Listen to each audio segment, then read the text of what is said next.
The Secretary of State oversaw a complete audit which revealed significant errors made in several counties, including Floyd, Fayette, Douglas, and Walton.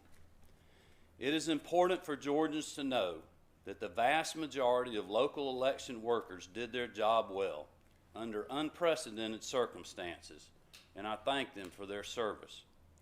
However, it's quite honestly hard to believe that during the audit, thousands of uncounted ballots were found weeks after a razor-thin outcome in a presidential election. This is simply unacceptable.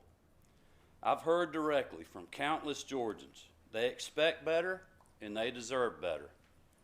It's important to note that this audit only looked at ballots, not the signatures on the absentee applications or the signatures on the ballot envelopes. The Georgians I've heard from are extremely concerned about this, so I encourage Secretary Raffensperger to consider addressing these concerns. It seems simple enough to conduct a sample audit of signatures on the absentee ballot envelopes and compare those to the signatures on applications and on file at the Secretary of State's office.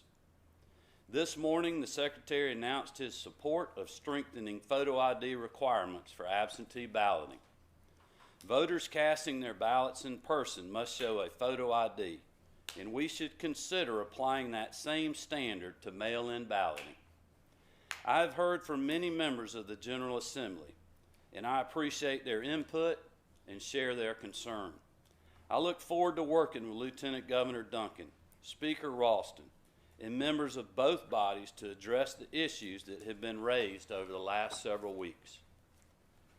Earlier today, Secretary Raffensperger presented the certified results of the 2020 general election to my office.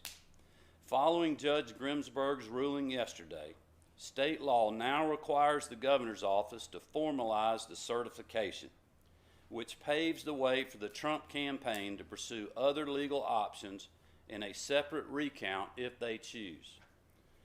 Georgia has runoff elections for 2 U.S. Senate seats and a public service commissioner scheduled to occur over the next several weeks.